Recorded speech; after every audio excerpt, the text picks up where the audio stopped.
Kumusta, mga kaibigan? Huwag kalimutang mag-iwan ng mga comment at i-enjoy ang ating kwento. Nakasakay ang babae sa isang baka habang binabagtas ang kabundukan. Nakikita ng ating bida ang mundong matagal na niyang inaasam. Sa tuwing ipinipikit niya ang kanyang mga mata, naroon ang lahat mula sa mga payapang araw hanggang sa mga madugo at brutal na labanan. Isang galit na dragon ang bumangga sa isang mangangabayo sa gitna ng digmaan. 17 taon nang pinapangarap ng batang lalaki ang panaginip na ito. May isang maliwanag na karatula sa itaas ng tindahan. Iniska ng kahera ang barcode sa bote. Tumingala ang binatang kahera, at sinabihan ang mga customer na kailangan nilang magbayad ng 15,100 dolyar. Nagkatinginan ang mga customer. Para sa isang ulilang galing sa ampunan at walang pinag-aralan, ang magtrabaho rito ang tanging pagpipilian niya. Nagtatrabaho siya bilang part-timer sa isang convenience store. Nakangiting nagtanong ang customer kung dinedate ba ng kaibigan niya ang babaeng iyon. Sinabihan siya ng lalaki na huwag magsalita ng kung ano-anong kalokohan. Napayuko na lang ang ating bida at kinuwestiyon ang sarili sa kanyang isipan. Isa siyang taong tahimik at parang laging malungkot na paulit-ulit lang ang ginagawa araw-araw. Biglang may lumitaw na platform. Ang platform na ito ay walang pinagkaiba sa iba, maliban na lang sa katotohanang naroon din ang parehong panaginip niya. Ang ganitong balita ay tiyak na makakatakot sa kahit na sino. May nakapaskil na karatula ng dormitoryo sa gusali. Humiga ang lalaki sa kama at naisip na halos hindi na niya kinaya hanggang sa matapos ang kanyang shift. Para sa isang binatang nakatira sa isang maliit na silid at walang maayos na trabaho, ang mga panaginip ang tanging paraan niya para takasan ang realidad. Napabuntong hininga ng malalim ang kahera. Noong nasa ampunan pa lang siya, doon ito unang nangyari. Nagising ang batang lalaki sa gitna ng mga ulap. Kitang-kita sa harap niya ang nagniningning na mga bituin sa kalawakan. Napaisip ang bata kung anong klaseng lugar ba ito. Sa harap niya ay may isang matayog na kastilyo. Nakapasok ang pangunahing tauhan sa isang misteryosong dimensyon kung saan naroon ang kamanghamanghang gusaling ito. Biglang bumukas ang mga pinto, at pumasok siya na tila wala sa sarili. Nag-cruise ang mga kamay ng isang estranghero at binati ang bagong dating. Sa gitna ng malaking bulwagan ng piging, may isang round table. Sinabi ng lalaking nakaupo na pagulungin na ang mga dice. Ang mga lalaking nakamaskara ay nakaupo sa mesa at naglalaro. Ang bawat isa sa kanila ay pumili ng kani-kanilang figura. Isang lalaking nakamaskara ng snowman ang pumasok sa silid. Nagbago ang kanyang katawan pati na ang kanyang boses. Itinuro sa kanya ng lalaki ang isang bakanteng upuan at pinaupo siya. Sigurado siyang panaginip lang ito, pero lahat ay parang totoong totoo. Naupo sa mesa ang babaeng nakamaskara at nagtanong kung ano ang itatawag nila sa bagong dating. Habang nakatingin sa maliwanag na game board, nagpakilala ang binate bilang snowman. Iniabot sa kanya ng babae ang kamay nito at sinabihan siyang gumawa ng figura na kakailanganin niyang kontrolin. Isang window para sa paggawa ng karakter ang lumitaw sa harap ng kanyang mukha kung saan kailangan niyang pumili ng trabaho at kakayahan. Nagpa siya ang manlalaro na subukang laruin ang larong ito at itinuro ang trabahong magician o salamangkero. Isang figurang may hawak na tungkod ang lumitaw sa field. Habang kinukuha ang mga dice, sinabi ng estranghero na isang matapang na desisyon iyon. Nag-aya itong magsimula na at inihagis ang mga dice sa mesa. Sa araw na iyon, nagsimula ang unang laro ng ating bayani. Sumugod ang mga figura sa harap ng halimaw. Kitang-kita na nag-e-enjoy ang mga naroon sa nangyayari. Mukhang sanay na sila sa ganito. At hindi nagtagal, malapit na ring matapos ang laro. Itinaas ng lalaking nakamaskara ng payaso ang kanyang kamay at sinabihan ang bagong dating na bilis-bilisan ang paggulong ng dice. Dahil kung hindi, lahat sila ay mapapatay. Inihagis ni Hanul ang mga dice at nagpasya kung ano ang gagawin. Lumitaw ang isang window ng mga posibleng aksyon, pinili ng binate ang ikatlong opsyon para gapusin ang mga paa ng halimaw. Itinaas ng salamangkero ang kanyang tungkod sa itaas ng kanyang ulo. Humampas ang dulo nito sa lupa ng may matinding lakas. May mga tipak ng yelo na lumitaw sa paligid ng salamangkero. Ang mga paa ng higanteng butiki ay tuluyan ng naging yelo. Pinuri ng estranghero ang bagong dating dahil sa mahusay nitong pagpili. Inihagis naman ng lalaking nakamaskara ng plague doctor ang mga dice. Nagpakawala ng malakas na saksak ang kabalyero sa kaaway. Bumagsak sa lupa ang halimaw, ang pinuno ng thorn spine ay nagapi na. Maririnig ang mga masasayang sigawan. Paglingon ng estranghero, inanunsyo niya na tapos na ang pakikipagsapalaran. Nagtanong siya kung nag-enjoy ba ang lahat sa mundo ng kawalang hanggan. Napanganga ang binate sa sobrang gulat. Naisip niya na hindi pa siya nakakalaro ng ganito kagandang laro, kung saan ang kapalaran ng bawat piyesa ay nakasalalay sa suwerte. Ang lahat ay nakadepende sa diskarte at pagpili. Napakaraming trabaho at kakayahan ang pwedeng pagpilian. Ipinatong ng lalaki ang kanyang kamay sa mesa at namangha dahil naging napaka-interesante ng trial game na ito. Nagtanong ang babaeng blonde kung sasali ba ulit si Snowman sa laro bukas. Nakangiting pumayag ang manlalaro at naisip na wala nang dapat pag-isipan pa. Isang ordinaryong panaginip lang ito pero sobrang saya. Simula noon, gabi-gabi na kaming naglalaro. Sa tapat ng gusali, may nakasabit na karatulan ng ampunan. Sa karatulang iyon, nakapaskil ang litrato ng isa sa mga batang nakatira doon. May nagtanong kung paanong ang kaibigan niya ay nakakapaglaro gabi-gabi kasama ang ibang tao. Tinalikuran ng bata ang ulila at sinabing nababaliw na raw ito. Malungkot na iniabot ng bida ang kanyang kamay sa kanya. Walang naniwala na nananaginip siya ng ganoon. Habang nakayuko, naisip ni Quans na sa hinaharap, tatatakin na siyang isang sinungaling. Nagpasya siyang huwag na masyadong makipag-usap sa mga bata sa ampunan. Humiga ang bata sa kama at binalak na maligo muna. Gusto sana niyang ihanda ang mga gamit niya para bukas, pero wala man lang siyang lakas para bumangon. Ipinikit ng binata ang kanyang mga mata at agad na nakatulog. Ang kastilyong iyon ang nagsisilbing personal niyang takbuhan. Muling lumitaw ang player sa harap niya. May mga ulap na lumilipad sa paligid.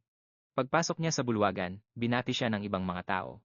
Ipinatong ng babae ang kamay nito sa kanyang balikat at tinanong kung gusto bang makipaglaro ng kaibigan nila ngayong araw. Sinabi ng lalaki na hindi na ito kailangang pagtalunan pa. May mga maskarang lumulutang sa tabi ng babae.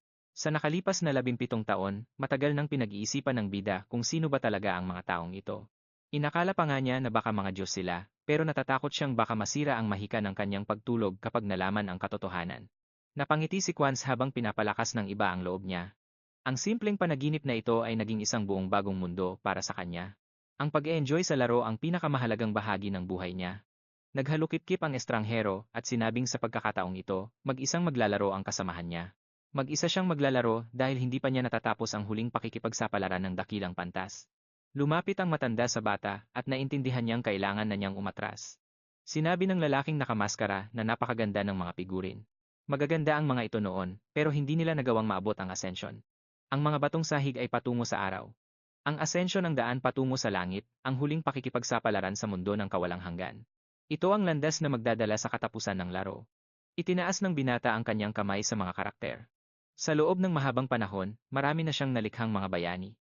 Nakagawa siya ng mga maalamat na karakter, kaya naman marami ang humahanga sa kanya, pero ngayon, malapit na itong matapos. Nagliliwanag ang asul na mahika sa ibabaw ng mesa. Ang trial version ng laro ay matatapos na ngayong araw. Magsisimula na ang official release sa lalong madaling panahon. Inisip ng player na baka hindi na niya makalaro ang mga taong ito. Habang nakaupo sa mesa, napagtanto ng bida na mukhang mas naiintindihan na niya ang kahulugan ng lahat ng ito.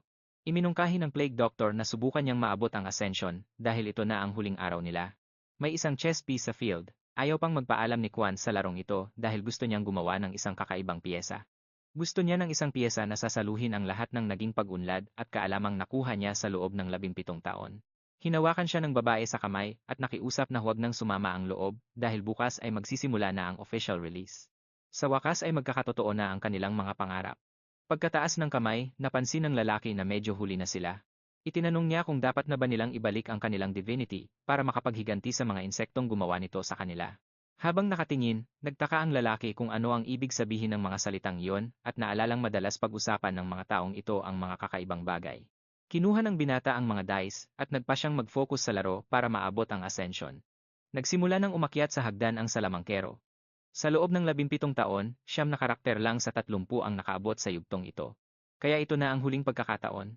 Lumipad ang mga dice sa hangin, ang lahat ay nakasalalay sa paggulong na ito. Lumapag ang mga dice sa mesa, isang critical failure ang nangyari. May lumabas na notification na tinamaan si Milan. Tinamaan siya ng isang magic backlash. Binalot ng madilim na enerhiya ang kanyang anino, nadulas ang paa niya sa baitang. Nabitawan ng wizard ang kanyang tungkod at nahulog sa kailaliman. Nabigo ang ascension. Ipinatong ng babae ang kanyang kamay sa balikat ng kaibigan. Sinabi ng Plague Doctor na malas talaga na ang ikasampung pagtatangka ay nagtapos ng ganito. Napakunot ang noo ng player sa sobrang dismaya. Napangalit niya ang kanyang mga ngipin. Isang selection window ang lumitaw sa harap niya. Hinahayaan siyang piliin ang magiging kapalaran ni Milan. Patuloy sa paghulog ang wizard, bumagsak ang katawan nito sa mesa. Inisip ng bida na nasayang na ang huling pagkakataon niya, kaya pinindot niya ang button para ituloy ang pakikipagsapalaran. Iniulat ng system na ang kapalaran ng wizard ay nasa kanyang mga kamay na ngayon. Malungkot na yumuko si Quans. Sinimulan siyang alwin ng iba, sinasabing ginawa naman niya ang lahat at hindi naman daw lahat ay pwedeng magtagumpay. Naglakad ang lalaki palabas at sumama ang loob dahil tinalikuran siya ng swerte sa mismong huli. Ang mundo ng kawalang hanggan na nagbigay sa kanya ng saya sa loob ng 17 taon ay nagtapos sa isang nakakasilaw na liwanag. Lumitaw sa gitna ng kadiliman. Iminulat ng binata ang kanyang mga mata. Naroon pa rin ang parehong mga ulap sa harap niya. May mga kometa ring lumilipad sa buong kalawakan. Akala niya tapos na ang lahat, pero mali pala siya. Napanganga ang player sa sobrang gulat. May bumati sa kanya. Nakatayo sa may pinto ang parehong mga taong may suot na maskara. Naikuyom ng lalaki ang kanyang mga kamao, at tinawag ang kanyang kasama. Isang insekto na nalinlang ang lahat at nagpanggap na isang Diyos. Itinuro siya ng estranghero at nagutos. Sa iba na hulihin siya. Isang gintong kuwintas ang biglang lumitaw sa leeg ng bida, isang malakas na shock. Nang kuryente ang bumaon sa kanyang katawan. Habang hawak ang kwintas, naramdaman ni Kansal na tila nasusunog ang kanyang leeg at naitanong sa sarili kung bakit siya inatake ng ganoon kabilis. Lumapit sa kanya ang mga lalaking nakamaskara, sinusubukang alamin kung paano nagawang marating ng hamak na. Mortal na ito ang mga Diyos at naglakas loob pang dungisan ang kalangitan. Nang marinig ang kanilang mga sinabi, ang mga mata ng bata ay nanlaki sa sobrang gulat. Lumapit sa kanya ang estranghero at iniabot ang kamay. May mga kidlat na kumislap. Sa pagitan ng kanyang mga daliri, idineklara ng lalaki na dito na matatapos ang buhay ng taksil. Napakunot ang noo ng binata, at nag-isip kung magiging ganito ba talaga kaawa-awa ang kanyang Sinabi niya na hindi niya binigyan ng pahintulot ang mga ito na gawin yon. Isang lalaking nakamaskarang puti ang lumapit. Sa kanila, itinaas ng lalaki ang kanyang kamay sa mukha ng player at tinanong kung ano ang ibig sabihin nito. Iniunat ni Corden ang kanyang mga braso at nagtanong kung talagang ikinagagalit nila ito. Pinikit ng estranghero ang kanyang mga mata at sinabihan silang lahat na kumalma. Habang sinusubukang makawala sa kwelyo, naisip ng bida na ang lalaking ito na madalas magpakita sa mundo ng kawalang hanggan ay gustong tumulong sa kanya dahil isa ito sa mga pinakamaimpluwensyang tao roon. Itinaas ng estranghero ang kanyang kamay at nagtanong kung posible bang magpadanak ng dugo ng tao sa langit. Tinitigan siya ng maigi ng mga tao. Nagmungkahi ang lalaki na ibalik ang traidor sa kung saan siya nanggaling. Napanganga ang mga Diyos sa gulat at nagtanong kung may saysay ba ang gagawin ito. Habang pinapaikot ang kanyang hintuturo, sinabi ng estranghero na hindi niya basta-basta hahayaang makaalis ang may sala. Tinanong niya kung natatandaan ba ng kanyang mga kasama kung anong araw na ngayon. Nagtinginan ang mga Diyos ng may pag-aalinlangan. Itinuro ng babae ang kanyang daliri sa harap at sinabing ngayon ang araw ng anihan. Ngumiti ang estranghero at ipinaliwanag na dapat pumunta ang traidor sa lupain kung saan matutupad ang kanilang mga pangarap, at doon ay mamatay na parang uod para maging isang alay sa ngalan ng kabaliwan. Napanganga si Kansal sa takot at inisip kung ano ang ibig sabihin ng lahat ng ito. Ang batang lalaki ay napasubsob sa lupa.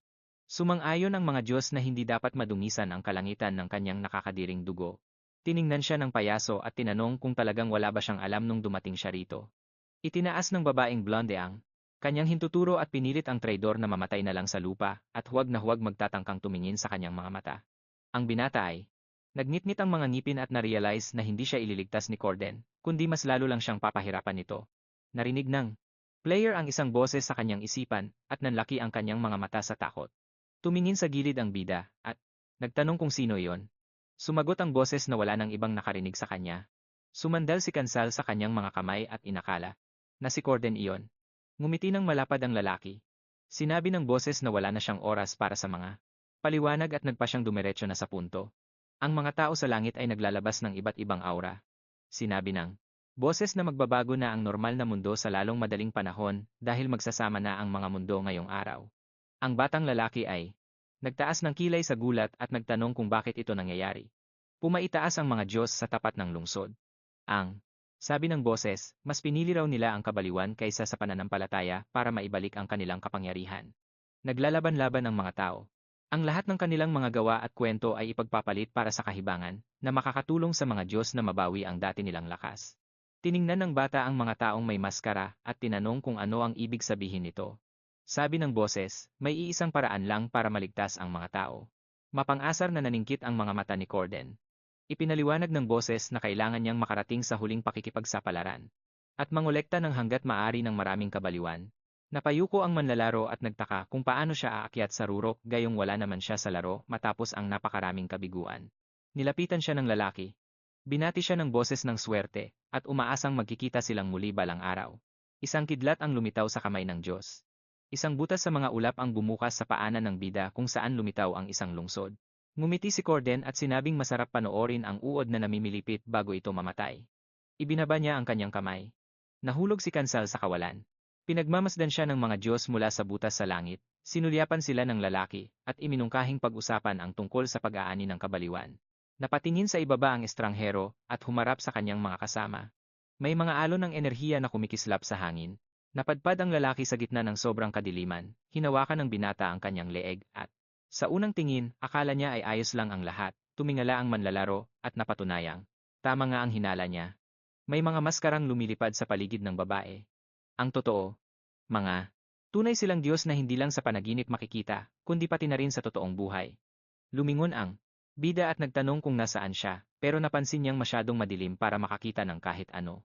Biglang lumitaw sa harap niya ang mensahe tungkol sa pag-load ng mundo ng Eternity. Napalitan ito ng notifikasyon na tapos na ang installation ng app. Nagdadasal si Kansal na sana ay wala siya sa loob ng laro. Isang bati. Ang kuminang sa dilim. Tapos, biglang may sumabog na liwanag sa pwesto niya. Idinilat ng lalaki ang mga mata niya at tumingin. Sa harap, isang lambak ng bundok ang bumungad sa kanya. May anino ng isang sirang tore sa dulo. Nanlaki ang mga mata ng binata nang ma-realize niyang nasa loob nga siya ng laro. Isang notifikasyon. Ang lumitaw sa mukha niya.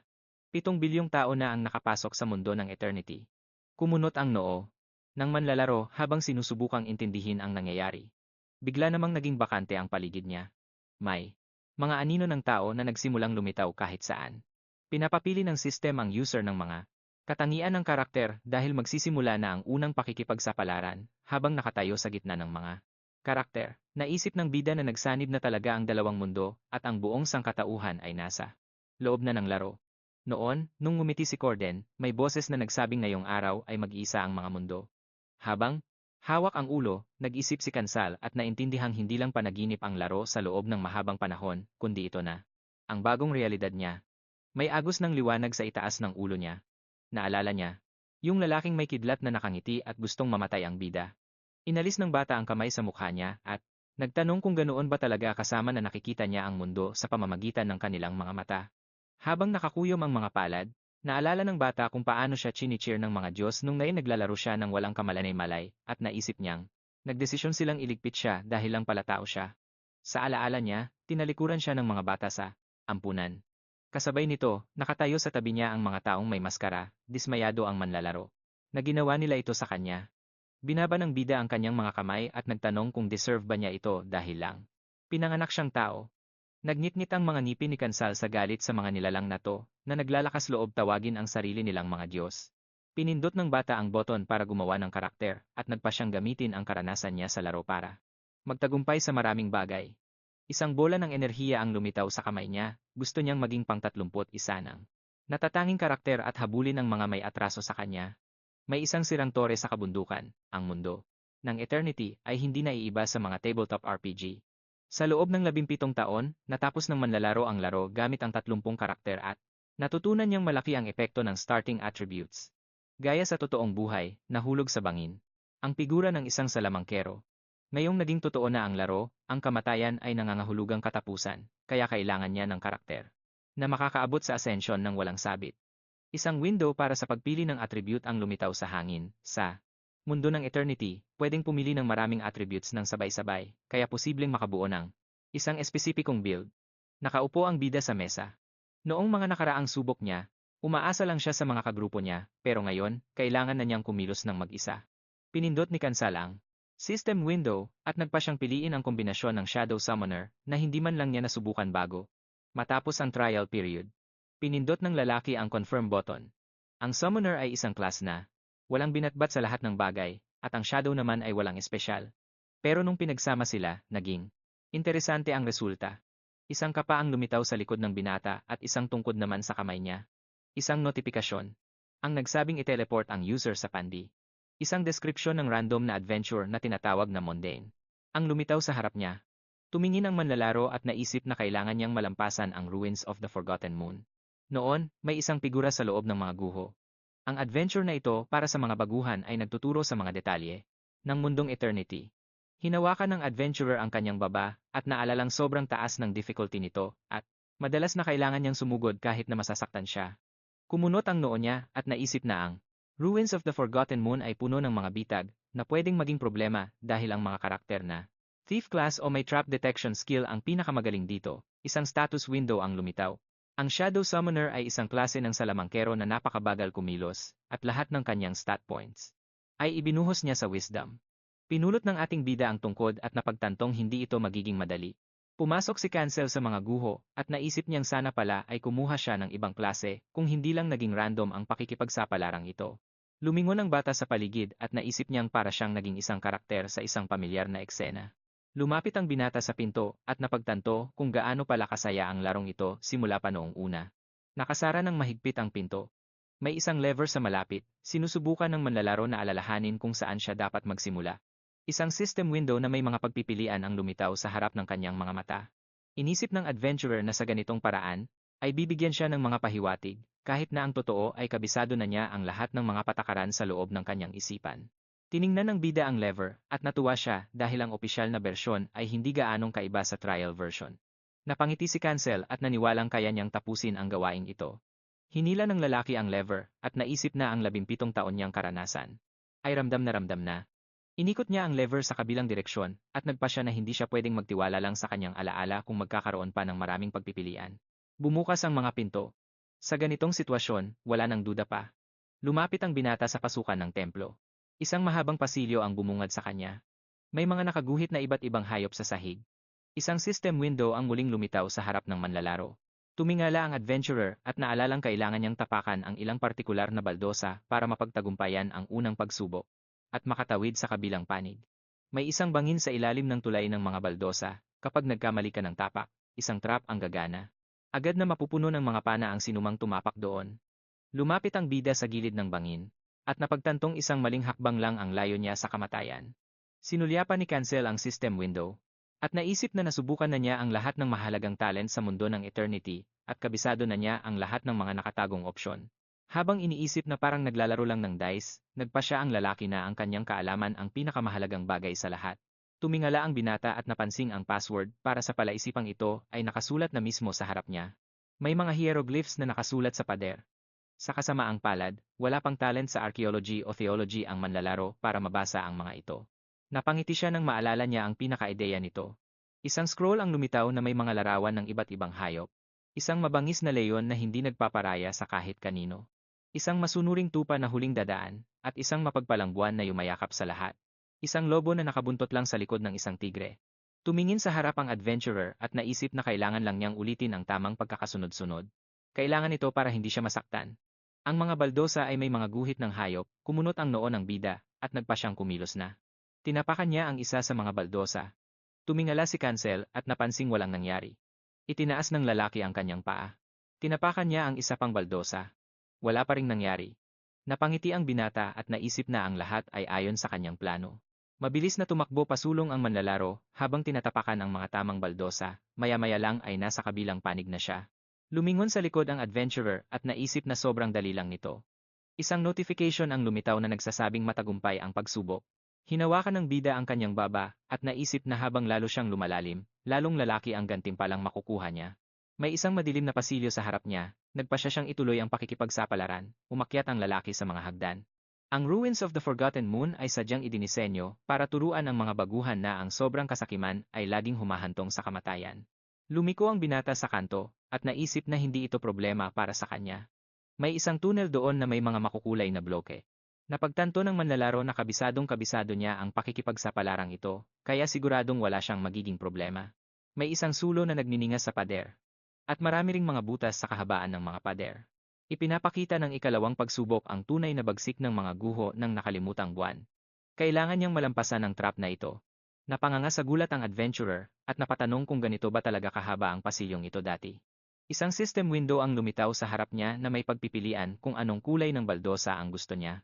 Naisip ng bida na walang silbi ang kanyang mga alaala rito dahil nagbabago ang pagkakasunod-sunod ng trap sa bawat pagkakataon. Hinawakan niya ang kanyang sinturon at napagtantong wala man lang siyang talent na pwedeng magbukas ng mga nakatagong opsyon. Tumingin sa gilid si Cancel. Nakita niya ang kanyang refleksyon sa pader. Hinila ng lalaki ang kanyang kwelyo at napansin ang isang itim na pilat sa kanyang leeg. Ang markang ito ay iniwan ng isang Diyos na may maskarang kidlat. Habang iniisip ang estrangherong iyon na itinataas ang kamay, nanginig ang binata. Alam niyang naghihintay ang panganib sa bawat sulok ng templong ito. Kailangan niyang manatiling nakapokus sa bawat galaw niya. Maingat na itinaas ng bata ang kanyang binti. Kailangan niyang piliin ang tamang kulay para makasulong. Nakatayo siya sa plataporma habang naghihintay na sa wakas ay gumana na ang mekanismo. Pulang tile. Napakagatlabi ang player, at umasang mahulaan niya ang tamang pagkakasunod-sunod. Dahan-dahang humakbang ang adventurer. Tumutulo ang mga butil ng pawis sa tensyonadong mukha niya. Tumapak ang paa niya sa asul na plaka. Bigla, isang pana. Ang biglang lumipad mula sa pader. Muntik na itong tumama sa bida at nahati ang kanyang tungkod. Hinawakan ni Cancel ang balikat niya habang nanginginig.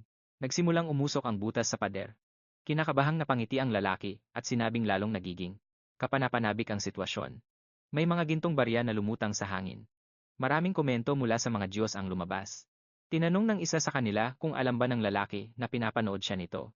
Tumapak ang binata sa isang tile na kulay itim.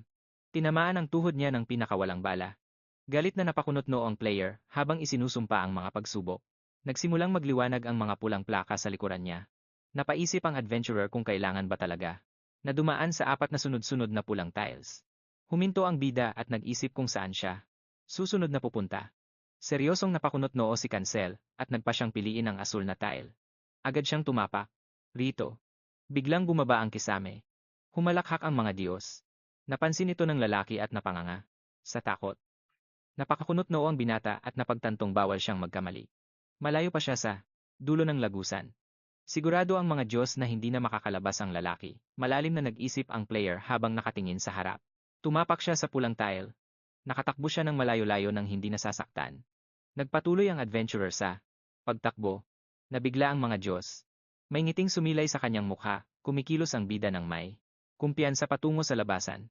Inisip ni Cancel ang apat na pulang tiles at isang itim at napagtanto niyang ang tamang pagkakasunod-sunod ay paulit-ulit lang. Patakbong lumabas ang lalaki mula sa pasilyo. At naisip na walang kwenta ang buong bitag kapag nalaman na ang pattern nito. Huminto ang binata at nag-isip na magpahinga muna. Galit na galit ang mga Diyos. Isang notifikasyon tungkol sa pagpasa sa pagsubok ang lumitaw sa hangin. May lumabas na reward chest sa sahig. Tiningnan ito ng player at naalalang. Maaari na niyang tapusin ang pakikipagsapalaran na ito kapag kinuha niya ang gantimpala. Nagsimulang manginig ang kamay niya. Nagpa siya ang adventurer na. Hindi pa ito ang oras para huminto at nagpatuloy sa paglalakad. Gulat na gulat ang mga Diyos, tumingala ang bida. Sa harap niya ay may pinto na may code, at sa likod nito ay ang lunar square. Ang mga hieroglyph sa bato ay nagbabala sa kanya na huwag maging mayabang. Sa isa pang bato, may asul na nakasulat, maging mapagkumbaba. Naningkit ang mga mata ni Cancel at naisip na nandito ang sikreto. Isang selection window ang lumitaw sa harap ng pinto. Itinaas ng lalaki ang kanyang kamay. Inilagay niya ito sa kanyang dibdib at determinadong hindi susuko. Ang mga pinto ay dahan-dahang bumukas. Napuno ng alikabok ang silid. Napanganga sa gulat ang binata, may isang tao na may hawak na espada. Nakaluhod ang isang kabalyero. Nagliwanag ang asul nitong mga mata, itinaas ng estranghero ang kanyang espada. Itinutok ito ng boss sa kanya at tinanong kung paano nangahas ang isang mayabang na tulad niya na pumasok sa lugar na ito. Masamang tinitigan ng lalaki ang nanghihimasok at nangakong pupugutan ito ng ulo. Napakunot noong player at naisip na matagal na niya itong hindi nakikita. Isang asul na enerhiya ang bumabalot kay Cancel. Noong unang panahon, naghagis ng dice ang Diyos. Itinaas ng estranghero ang kanyang mga kamay at nagtanong kung paano matatalo ang boss na ito dahil dapat ay pagsasanay lang ito. Sa sandaling iyon, pinag-aaralang mabuti ng bida ang Moon Knight. Nakatutok ang espada ng lalaki sa harap niya. Hindi siya matalo-talo ng mga lalaking nakamaskara. Kahit ilang beses na silang sumubok. Hinawakan ni Cancel ang kanyang baba at naisip na ang sayaw ng Moonlight Night ay isang pagsubok na lumilitaw sa dulo ng ruins ng nakalimutang buwan. May ligtas na lugar sa likuran ni Cancel. Pero, hinarangan ng Moon Knight ang daan papunta roon gamit ang kanyang espada, nanlaki ang mga mata ng lalaki. Sa takot, sumugod ang boss at tinaga siya. Dahil dito, lumipad ang alikabok sa sahig. Isang tama lang at siguradong magiging abo ang baguhan. Habang nakatingin sa kaaway, nagpa siya ang binata na. Ito na ang pinaka-nakakatakot na panimulang pagsubok, at naalala niyang maraming adventurer ang namatay dito. Pumasok sila sa Moon Square sa akalang mananalo sila. Pinansin ng player ang lumitaw na notifikasyon na may pagpipilian. May mga tiles sa sahig sa tabi niya. Naintindihan ng adventurer na ito ang tanging paraan para maipasa ang pagsubok. Maraming ganitong tiles sa buong silid. Ang kulay at pagkakasunod-sunod ay napakahalaga para magtagumpay. May mga batong mukha ng mga hayop na lumitaw. Ang pagkakaayos ng mga ito ay pareho pa rin noong unang pagsubok. Sumugod pasulong si Cancel, tumalon sa gilid ang bida ng tinapakan niya ang pulang baldosa na may marka ng leon. Napanginig ang Moon Knight. Iba-iba ang epekto ng bawat kulay. magkakaiba ang mga ito. Iwinasiwas ng boss ang kanyang espada. Binabawasan ng mga pulang tile ang kanyang aura, at pinapabagal ang kanyang mga galaw. Nagnitngit ang ngipin ng lalaki sa determinasyon, tinapakan ng kanyang paa ang pulang baldosa na may lobo. Pagkatapos, tumayo siya sa tile. Napula na may buwan. Lumapit sa kanya ang lalaki at itinaas ang espada para tumama. Iniwasan ng binata ang atake at naisip na naging mabagal na ang kaaway. Tumingin sa gilid ang player at naalalang ang epekto ng mga pulang tile. Ay na-stack ng hanggang 3 beses. Pinindot ng adventurer ang itim na tile na may mga tupa. Sa sandaling iyon, si Karuna ay lumapit sa kanya. Isang fireball ang lumitaw sa likuran niya. Tinamaan ng bala ang kaaway sa tagiliran. Ang mga tile na itim ay nag-activate ng mga mekanismo na nagbibigay ng pinsala, pero sa paggamit ng mga ito, na-charge ang barrier. Kaya naman kailangan niyang tapakan ulit ang mga pulang tile. Napayuko ang Moon Knight. Nagpa siya ang bida na alisin na ang barrier, at umatake muli dahil magiging imposible na. Manalo ng mabilis. Iwinasiwas ng boss ang kanyang espada at sinabing gumagamit ang mananakop ng mga madayang taktika. Napangiti si Cancel at napansing gagamit ang kaaway ng isang instant death attack, isang moonlight slash. Hinati ng lalaki ang hangin gamit ang kanyang espada. Isang shockwave ang dumaan sa buong paligid. Isang ulap ng alikabok ang pumailan lang. Mula sa lupa. Nagdesisyon ang mga Diyos na masyado itong mahirap bilang pagsubok para sa mga baguhan. Nagsomon ang lalaki ng isang moonlight barrier sa paligid niya at hinarap ang atake. Nakatayo ang binata sa isang asul na tile na may lobo na ginagamit para sa depensa. Sabi ng isa sa mga Diyos, siya ang kauna-unahang taong nakapasa. Sa huling pagsubok, tumalon pa atras ang player. Tumakbo si Karuna palapit sa kanya at nangakong parurusahan siya. Ang Moon Knight ay itinaas ang espada sa itaas ng kanyang ulo at hinangad ang kamatayan sa kawalan. May tiwalang napangiti ang adventurer. Gumulong ang mga dice sa ibabaw ng mesa. May nagtanong kung bakit kailangang umabot sa ganito ang kasama nila. Lumingon ang bida at tinanong sila kung ano ang pinagsasabi nila. Lumapit sa kanya ang Diyos at ipinaliwanag na tinutukoy nito ang kanyang mga walang tigil na pagsubok. Natapusin ang Moonlight Night Dance. Inangat ng dayuhan ang kanyang ulo at sinabing, sobrang gulat nila nang mapagtantong ang 3 pulang tile ay kayang pabagalin ng boss ng husto. Tinitigang mabuti ni Cancel siya. Idinagdag ng dayuhan na ang itim na tile ay halos walang nagawang pinsala at nag-activate pa ng isang nakakamatay na atake. Kaya ang pagsubok na ito ay masyadong mapanganib at walang saysay.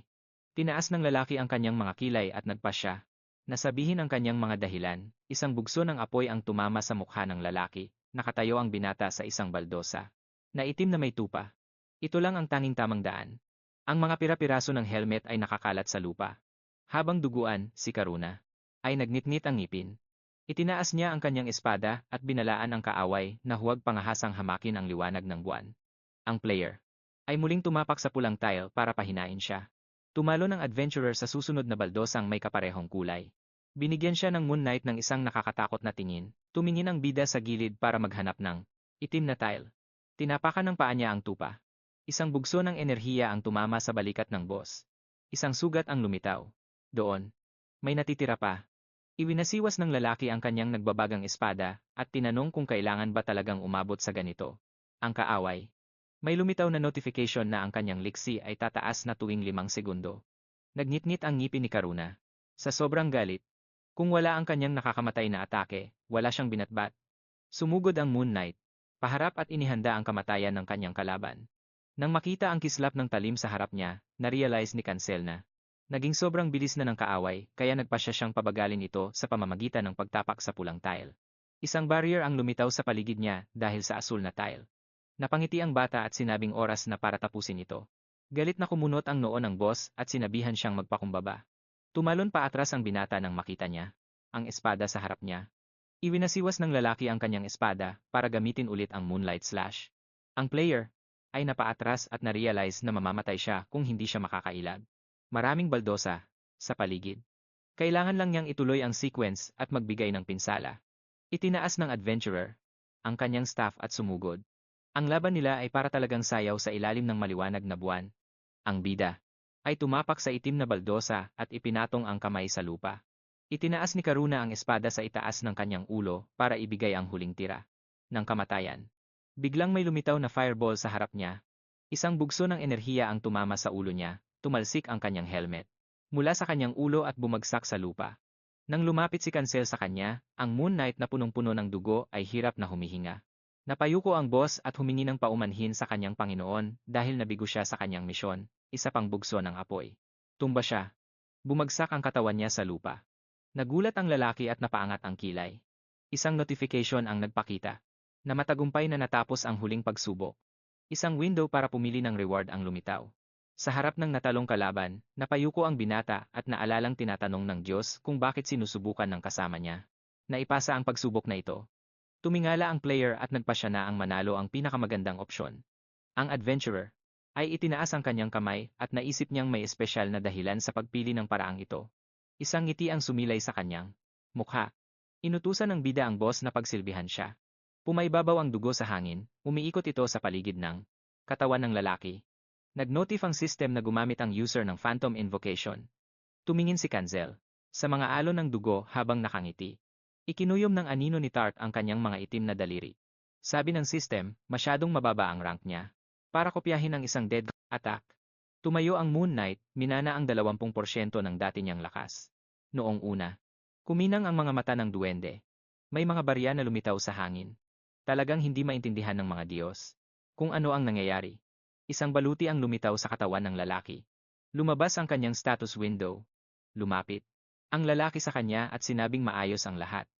Habang nakangiti, naisip ng binata na kahit bumaba ang kanyang mga stats, nasa kanya pa rin ang hero class kaya sigurado ang kanyang kaligtasan. Tiningnan ng player ang chest at naalalang ang Shadow Invocation ay isa sa mga option na may napakagandang kondisyon. Para magamit ito, kailangan mo lang talunin ang kaaway. Bumukas ang chest. Isang notification tungkol sa pag-level up at mga natanggap na reward ang lumitaw. Hinawakan ng adventurer ang kanyang sinturon at naisip na sa mundo ng eternity, kapag nag-level up ka, makakakuha ka ng 4 na fixed stat points at 4 na selective points. Lumitaw ang mga stat indicator sa system window.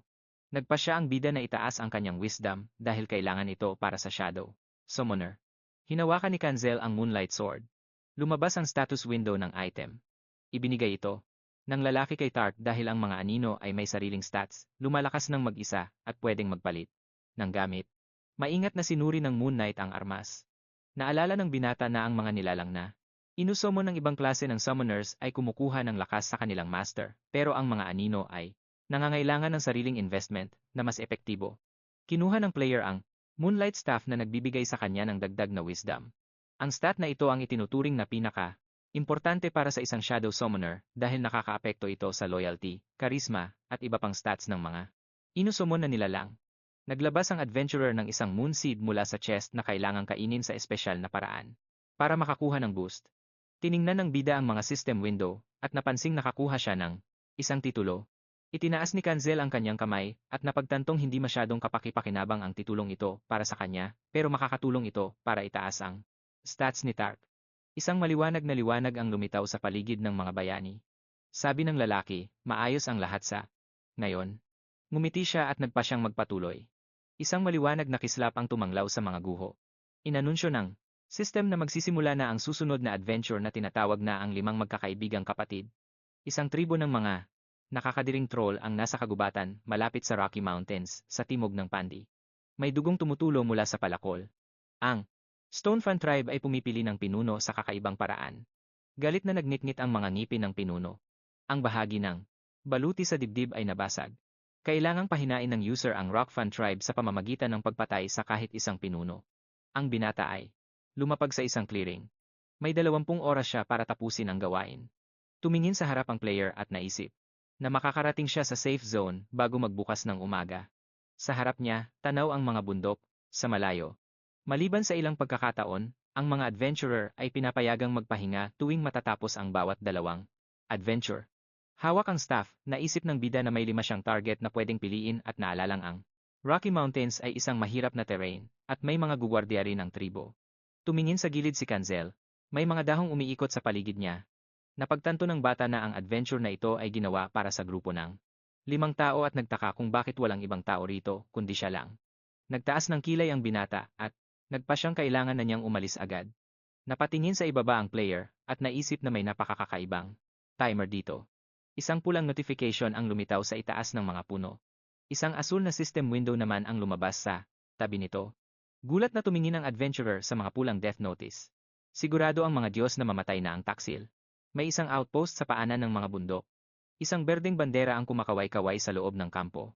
Habang sumisilip sa likod ng bakod, naalala ng ating bida na ginagamit lang ng tribong Stonefang ang banderang to sa mga espesyal na pagkakataon. Halimbawa, kapag gusto nilang humingi ng basbas mula sa dragon ng lupa tuwing piyesta ng pag-aani. Nakaupo lang ang troll sa tabi ng bakod at mahimbing na natutulog. Ang lugar na ito ang pinakamababang bahagi ng teritoryo ng mga Stonefang. Paglapag ni Cancel sa lupa, bumungad sa kanya ang bangkay ng isang lalaking nakatuhog sa isang tulos. Marami pang katulad na tulos sa loob ng kampo kung saan nakasabit ang mga taong namatay sa labanan. Punong-puno ng dugo ang kanilang mga suot at baluti. Nakatingin sa langit ang mga mata ng isang patay na babae. Napakunot ang noo ng ating bida. Sa tingin niya, maganda sana ang kombinasyon ng kanilang mga klas. Naisip niya na kung may sapat lang sana silang kaalaman, natapos nila ang pakikipagsapalaran ito dahil marami silang paraan para umatake. Hinigpitan ng binata ang hawak sa kanyang tungkod at napagtantong hindi niya dapat sila iyakan. Tumingin sa paligid ang player at napaisip na kailangan niyang gumawa ng matinding diskarte para malampasan ang sitwasyong ito, pero dahil sa mga kondisyon, tila limitado lang ang kanyang magagawa. Napakamot sa baba ang adventurer at naisip na kailangan niyang gamitin ang parehong paraan. Biglang lumitaw ang isang action selection window. Sa harap niya. May timer din sa tabi nito. Napagtanto ng ating bida na mas malaki ang makukuha niyang gantimpala kung tatapusin niya ang misyong ito ng mag-isa. May isang toreng matayog na nakatayo sa gitna ng kabundukan. Iba-iba ang nagiging reaksyon ng mundo ng Eternity sa bawat kilos at desisyon ng mga tao dahil ang bawat galaw ng mga karakter ay may epekto mismo sa mundo. Siksikan ng mga puno sa paligid. Nang lumapit si Cancel. Sa kagubatan, pilit niyang hinawi ang mga damuhan habang inaalala na ang unang opsyon ay ang pag-atake. Sa mga bahay ng sunod-sunod, simula sa pinakamalapit. Medyo delikado to. Itinaas ng tribo ng mga troll ang kanilang mga kamay para protektahan ang nayon. Habang naglalakad sa gubat, naisip ng binata na ang pangalawang opsyon ay ang night raid, pero mahirap itong gawin ng mag-isa lang siya. Tumingala ang player at nagdesisyong piliin ang ikatlong opsyon, ang magmanman muna sa paligid at kumuha ng impormasyon. Balot na ng niyebe ang tuktok ng bundok. Napakunot ang noo ng adventurer habang iniisip na ang pakay talaga niya ay ang exile mula sa mabatong bundok. Bawat tuktok ng bundok ay may sariling bandera. Ang pinakamataas ay pag-aari ng tribong Stonefang, habang ang ibang mga tuktok naman ay tinitirhan ng iba't ibang nilalang. Sumasayaw ang mga bandera sa hangin, pero ang mga kalaban ay wala sa magandang posisyon. Binalot na ng dilim ang kabundukan, ang bawat tuktok ay pinamumugaran ng iba't ibang mga side characters na may mahalagang papel sa kwento ng limang magkakapatid. Hinawakan ng ating bida ang katawan ng isang puno at nagpasya na hanapin muna ang nakatagong susi para sa misyong ito. Sumilip si Cancel sa likod ng puno at naalala na nagtatago ang exile sa paanan ng pinakamababang bundok. Tumingin ang bata sa harap niya at naisip na nandito lang yon sa malapit. Biglang kumalantog ang mga kampanilyang nakasabit sa lubid. Napatingin sa ibaba ang binata at nakita ang isang tripwire sa pagitan ng mga puno. Naglalabas din ng liwanag ang mga kampanilya. Napataas ang kilay ng player. Mukhang may kung anong spell ang nakalagay para alertuhin ang may-ari kapag may pumasok na estranghero. Nakarinig ng boses ang adventurer kaya napatingala siya. Isang tanong kung sino ang panauhin ang nagmula sa mga damuhan sa harap niya. Humakbang ang bida at nasagi ang mga kampanilya. Itinaas ng estranghero ang kanyang kamay at pinatitigil ang bida. Sabi naman ni Cancel, wala siyang balak na manakit. Napayuko ang troll at nagtanong kung tao ba talaga ang nasa harap niya. Lumingon ang ating bida, at naisip na dito nga nagtatago ang pinalayas na nilalang. May isang maliit na kubo sa loob ng gubat, pinakiusapan ng halimaw ang bisita na, wag nang lumapit pa. Itinusok ng binata ang kanyang tungkod sa lupa, at inulit na wala siyang masamang intensyon. Isang action window ang lumitaw sa harap niya. Sinabihan siya ng halimaw na sinungaling siya, at naisip na ang tribong Stonefang ang nagpadala sa kanya rito. Napakunot ang noo ng player at tinanong kung bakit ayaw ng troll na may lumapit sa kanya. Tumingin ang adventurer sa mga damuhan at tinanong ito kung may sakit ba siya. Sumilip naman ang exile mula sa mga halaman. Tumayo ang halimaw, nagpasya ang bida na kausapin siya na parang wala siyang alam tungkol sa sakit nito. Punong-puno ng sugat ang braso ng halimaw, isang malinaw na sintomas ng kanyang karamdaman. Lumabas ang troll mula sa mga damuhan. At ipinaliwanag na nakakahawa ang kanyang sakit. Itinaas ng pinalayas na nilalang ang kanyang mga kamay at nakiusap sa panauhin na huwag na siyang piliting. Ipakita pa ang iba. Isang system window ang lumitaw sa harap ni Cancel. Sabi niya, gusto niyang marinig ang lahat ng detalye.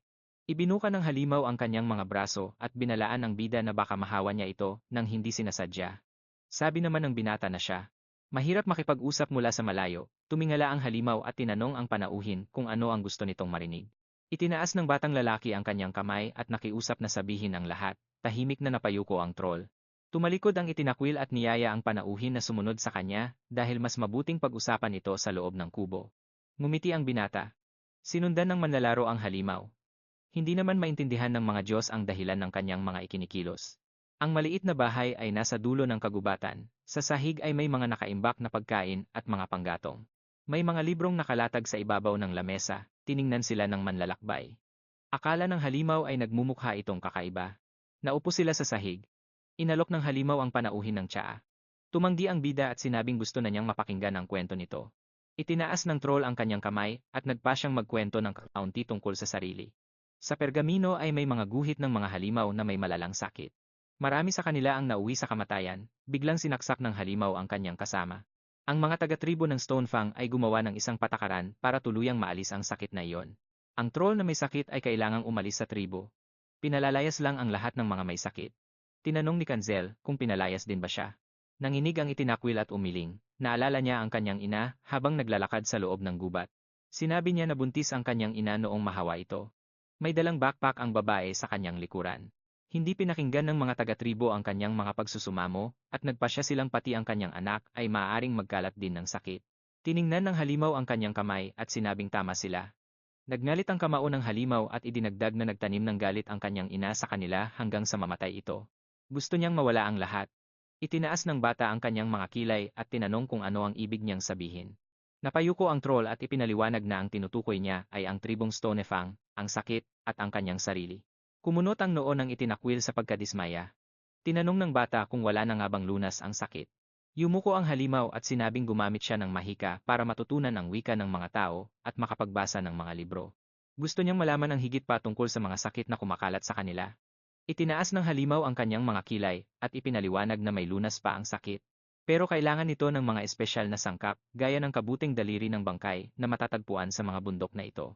Tiningnan siya ng manlalaro at napagtantong hindi nito nagawang makuha iyon. Tiningnan ng troll ang kanyang kamay at sinabing ang buong problema ay nasa loob ng kanyang mga buto na kinakain ng isang mabilis na kumakalat na sakit. Nalungkot ang manlalakbay at sinabing tutulungan niya itong mahanap ang kabuti. Nanginig ang itinakwil at nagtanong kung bakit niya ito kailangang gawin, ngumiti lang ang bida. Isang libro ang lumitaw sa itaas ng kanyang ulo. Nagpasya si Kanzel na piliin ang pinakamagandang landas sa daloy ng kwento. Tumingala ang lalaki at nag-alok ng isang maliit na kasunduan. Nag-abiso ang sistema na nagsimula na ang isang nakatagong pakikipagsapalaran. Matataas na damo ang tumutubo malapit sa kubo. Tumakbo ang binata sa kahabaan ng daan sa gubat. Habang nakatingin sa harap, hinihingal siya ng malalim. Kanina lang, ipinatong ng halimaw ang kanyang kamay sa lupa. Yumukod ang halimaw at nangakong tutulungan ang panauhin kung makukuha nito ang kabuti. Lumitaw ang description para sa karagdagang quest. Habang hawak ang isang tungkod, naisip ng manlalaro na kakaiba ang gawain ito. Dahil dito, maaari kang makakuha ng isang PNJ na katulong para sa figurine, may hawak na figurine ang troll sa kanyang mga kamay. Tumutulong ang mga assistant para magkaroon ng tiwala ang mga figurine sa isa't isa. Ang itinakwil ay isa sa mga assistant na nasa mataas na antas. Naglakad ang manlalakbay patungo sa bundok at nagpasyang hindi siya dapat mag-aksaya ng oras para sa ganitong quest. Kahit na bawat segundo ay mahalaga sa lahat ng pakikipagsapalaran, may mga ibong lumilipad malapit sa bangin. Kung may assistant siya, mareresolba ang desperadong sitwasyong ito. Palubog na ang araw sa abot-tanaw. Ang mga huling sinag ng araw ay tumama sa hinihingal na bida. Tumingala si Kanzel. Walang anuman sa gilid ng bangin. Nadismaya ang mga Diyos. Pinulot ng lalaki ang kanyang tungkod at lumapit sa gilid ng bangin. Sabi ng isa sa mga Diyos, natalo na ang kabilang grupo sa pinakamahinang kapatid, kaya mamamatay na rin siya. Kitang-kita sa ibaba ang isang napakapal na gubat.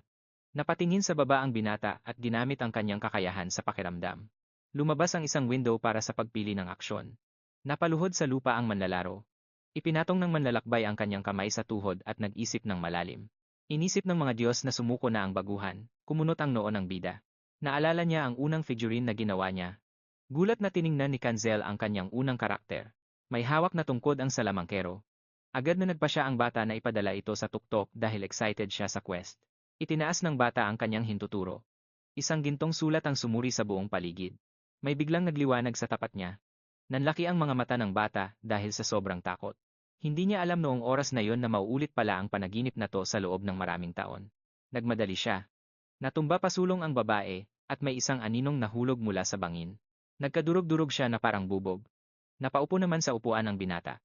Ang dahilan ng pagkamatay ng unang karakter ay ang pagkahulog dahil sa kapabayaan. Isang kaganapang talagang kakatwa at walang katuturan. Nakapatong ang mga figurine sa isang chessboard. Kulang sa lakas at bilis ang mage, hindi nagtatagal ang ganyang klase ng karakter dito. Napakuyom ng palad ang player. Tumutulo ang mga luha sa kanyang pisngi. Maling desisyon ang nagawa niya. Dahil doon, namatay ang karakter niya. Tumayo ang Diyos mula sa mesa, habang napakunot noon naman si Cancel. Naalala niya na talagang nakakagulat ang pagkakamaling yon, biglang nagliwanag ang kanyang tungkod. Naisip ng bata na malapit na ang tamang pagkakataon. Bigla, may narinig siyang kakaibang tunog. May isang bagay na bumaon sa bato. Doon sa gilid, tumubo ang mismong kabuting yon. Para sa mga Diyos, nakakadiri ang bagay na yon. Humakbang pasulong ang binata. Akala niya, sa pagtatabing dagat lang lilitaw ang quest item. May tumubong bulaklak. May lumitaw na kabuting mukhang bulaklak sa bato. Napapikit ang player. Isinandal niya ang kanyang noo sa tungkod. May mga alon ng madilim na enerhiya ang lumitaw sa likuran niya. May mga kamay na gawa sa anino ang bumaba mula sa malaking bato. Isa itong basic skill ng isang summoner. Napapakinabangan ang kapangyarihang to sa maraming sitwasyon. Napakunot noo ang adventurer. Mahirap talagang kontrolin ang mga to sa unang pagkakataon. Unti-unting lumapit ang kamay sa puntirya nito. Nagdesisyon ng mga Diyos na imposible talaga ang ginagawa niya. Sinubukang abutin ng kamay ang kabute. Hindi siya nagtagumpay. Napangitnit sa inis ang bida. Napakunot noo ulit si Cancel. Nagdesisyon siyang mag-focus para matapos ang trabaho sa isang subok lang. Pumalibot ang mga aninong kamay sa kabute, maingat itong hinawakan ng isa sa kanila. Nabunot na ang kabute mula sa mga bato. Tumingala ang lalaki sa langit, bumalik na ang mga kamay. Sa wakas, hawak na niya ang gamit. Nagulat ang mga Diyos. May kumikinang sa isang sanga. Lumingon ang binata at akala niya ay nananaginip lang siya. Biglang kinilabutan ng player. Nag-notif ang system na nagsimula na ang isang secret quest. Lumitaw ang detalye nito. May isang pocket watch na nakasabit sa sanga. Hindi yun napansin ng adventurer kanina. Kung hindi dahil sa sinag ng araw, hindi yun makikita. Mabilis na kumilos ang mga aninong kamay. Tinawag ng mga Diyos ang bagong matakaw. Lumapit ang mga kamay sa sanga. Maingat na kinuha ng isa sa kanila ang relo. Ang quest na to ay wala sa kahit anong guide. Kumukutitap ang mga bituin sa langit. May isang kaldero ng sabaw na nakasalang sa apoy. May isang troll na nakaupo sa tabi nito. Sinabi ng palaboy na siya ang taong sumuko na sa lahat ng pag-asa. Nag-iisip siya kung dapat ba siyang magtiwala sa tao. Pinagkrus ng halimaw ang kanyang mga kamay. Biglang pumasok sa isip niya ang imahe ng naghihingalo niyang ina. Itinaas ng babae ang kanyang kamay. Sabi niya, dapat mawala ang lahat. Namumula ang kanyang mga mata sa galit. Isinumpa ng matandang babae ang tribong Stonefang. Sinabi rin niyang dapat maglaho ang sarili niyang anak. Naningkit ang mga mata ni Nell at nagpasya siyang maghanap ng lunas. May mga tumpok ng libro roon. Ang mga tekstong yon ay pagmamay-ari ng mga biktima ng kanyang tribo. May mga botelya rin sa ibabaw ng mesa. Natutunan ng troll ang lengguwahe ng tao dahil sa grimoire ng kanyang ina. Napaupo sa sahig ang palaboy dahil unti-unti na siyang kinakain ng sakit. Puno ng sugat ang buong katawan niya. Kailangan niyang makahanap ng kabute bago pa lumala ang kalagayan niya. Napangiti ang bida. Tumingala si Bal nang makarinig ng mga yabag. Iniabot ng sugatang si Cancel ang gamot sa kanya. Napaluhod ang halimaw sa harap ng kanyang tagapagligtas. Hiniling ng player na tawagin siyang Snowman. Ipinaliwanag ng troll na ang pangalan niya ay nangangahulugang anak ng bituin at sumumpang tutulungan ang bago niyang kaibigan. Nagulat ang sistem na tapos na ang pakikipagsapalaran. May apoy na nagniningas sa tabi ng kubo. Naupo ang adventurer sa tabi ng apoy. Sabi ng sistem, magaling na ang sakit na rotting branch. Lumapit sa kanya ang gumaling na halimaw. Iniunat ng halimaw ang kanyang mga kamay at nagtanong kung ano ang gusto ng kanyang tagapagligtas. May lumitaw na window para pumili ng isasagot. Habang tumitingin sa paligid, naisip ng bida na hindi uubra ang harap-harapang pag-atake. Napansin niyang hindi pasok ang mga kondisyon para sa ikatlo at ikaapat na opsyon, kaya nagtanong siya kung may paraan ba para wasakin ang tribo mula sa loob. Umiwas ng tingin si Mel at sinabing may naisip siya. May isang guwardidya sa pasukan ng kampo. May hawak na mga sibat ang mga guwardiya. Nagtatago naman si Cancel sa likod ng puno. Sabi ng mga parya, kanina, ang pinakamagandang oras para sumalakay ay ngayong araw dahil magsisimula na ang pista ng pag-aani. Sa madaling panahon, may dalang baboy ramo ang mga troll na nakatali sa isang kuryas. Sa araw na ito, binibigyang pugay nila si Tancred, ang dragon ng lupa. May isang patakaran na walang sinumang pwedeng lumabag. Puno ng pulang likido ang isang malaking lalagyan. Itinaas ng mga halimaw ang kanilang mga punong sungay. Pagsapit ng hating gabi, kailangang uminom ang lahat ng miyembro ng tribo ng dugo ng hayop mula sa isang dambuhalang kawa. Inabutan ni Mel ang kanyang kaibigan ng isang gayuma at iminungkahing ihalo ito sa kanyang dugo. Kinuha ng bata ang gayuma at tinanong ang kanyang katulong kung pwedeng galawin ng tribo ang bahay niya. Inulit ng troll ang mga sinabi ng kanyang ina. Kumunot ang noo ng pariya at sumumpang uubusin ang buong tribo. Lumitaw ang paglalarawan para sa ikalawang pakikipagsapalaran. Pagkatapos noon, naglaho ang halimaw dala ang gamot, at ang kanyang kubo naman ay tinupok ng apoy, may hawak na libro ang halimaw. Nagtanong ang bata kung ano iyon. Si Mel, na may suot na backpack, ay nagsabing, pangarap na niyang maging isang archaeologist at ipinaliwanag na gusto niyang maglakbay at magtala dahil napakalawak ng mundo at maraming misteryo ang nakatago kung saan-saan. Nagbabaga ang bahay sa likuran niya. Hiniling ng pariya na parusahan ng kanyang tagapagligtas ang malupit na tribo gamit ang Spirit Star. Tiningnan ng player ang notifikasyon tungkol sa natanggap na titulo at naisip na magiging kapaki-pakinabang ito sa hinaharap. Tiningnan ng adventurer ang gayuma at napagtantong oras na para magsimula. Kumikinang ang dalawang bote. Ang isa ay naglalaman ng elixir para sa pagbabalat kayo at ang isa naman ay elixir ng kabaliwan. Binuksan ng bida ang pulang bote habang mabilis na ininom ni Cancel ang laman nito sa isang lagop. May lumabas na pulang usok sa kanyang bibig. Biglang nanlaki ang mga mata ng lalaki. Nagsimulang mapunit ang mga damit sa kanyang katawan. Maya-maya, tumingin sa harap ang mga guwardiya, isang troll ang lumapit sa kanila. Tinanong siya ng sundalong may sibat kung ano ang ginagawa niya roon. Ipinaalala ng kasamahan nito na bawal siyang lumabas ng nayon hanggat hindi tapos ang pista. Ang binatang nasa anyo ng halimaw ay nagkamot sa likod ng kanyang ulo at sinabing makikisali na siya sa pagdiriwang ngayon. Napangiti ang player at naisip na bukod sa pagbabalat kayo, binibigyan din siya ng gayuma ng kakayahang intindihin ang wika ng mga troll sa loob ng isang araw. Pumasok ang adventurer sa kampo at nagpa siyang hanapin ang kawa para ihalo ang gayuma. Puno ng liwanag ang malaking bato. Naroon sa loob ang kawa. Umakyat ang bida sa mga hagdan ng bato. May watawat malapit sa bakod. Ang tribong Stonefang ay nakatira sa mga taluktok at nahahati sa 5 pangkat, nagsasama-sama lang sila sa mahahalagang okasyon. Sa ibang pagkakataon, hiwa-hiwalay silang namumuhay at laging nag-aaway. 5 magkakapatid ang nakatayo ng magkakatabi. Ang bawat isa sa kanila ang pinuno ng sarili nilang pangkat. May apoy na nagniningas sa ilalim ng watawat. Madalas magkaroon ng problema ang mga pinuno kaya unti-unti nang humihina ang tribo sa kasalukuyan, sa gitna ng kuweba, may isang dambuhalang kawa. Habang ganito ang sitwasyon ng tribo, madali lang silang dispusahin. Lumapit si Cancel sa kawa at naisip na ito na ang kailangan niya. Kumuha ang bata ng asul na gayuma mula sa kanyang likuran. Lumingon ang gugwardiya at nagtanong kung ano iyon. Ipinakita ng binata ang bote at sinabing gusto niyang mag-alay ng dugo. Sabi ng sundalo, hindi na nila kailangan ng dugo. Itinuro ng player ang bote at ipinaliwanag na ito ay dugo ng isang whitehorn dragon. Nanlaki ang mga mata ng gugwardiya sa gulat at nagtanong kung totoo ba ito. Kinuha ng troll ang bote at nangakong ibibigay ito sa sinumang nangangailangan. Nagpasalamat ang adventurer. Tumingala ang bida at naalala na naniniwala ang tribong Stonefang na makukuha nila ang pagpapala ni Tancred kung mag-aalay sila ng karapat-dapat na sakripisyo. Ang dugo ng Whitehorn Dragon ay isang napakabihirang kayamanan. Iniharap ng halimaw ang bote sa kanilang pinuno. At sinabi kung anong klaseng dugo ito. Kinuha ng mage ang gayuma sa kanyang mga kamay. Binuksan ito ng halimaw at inamoy. Inabot ng shaman ang bote sa guwardiya at kinumpirmang tunay nga itong dugo. Dinala na ng sundalo ang gayuma, diretso sa kawa. Akala ni Kwan ay namaskara niya ang gayuma para hindi nito mahalata ang bitag. Ibinuhos ng troll ang laman ng bote sa kawa. Malabo ang dugo. Iniulat ng sistem na ang sinumang iinom ng gayuma ng pagkabaliw ay magiging mas mabagsik. Itinaas ng pinuno ang kaniyang sungay at tinawag ang kaniyang mga kasama na gawin din ang parehong bagay. Itinaas ng mga miyembro ng tribo ang kanilang mga sungay.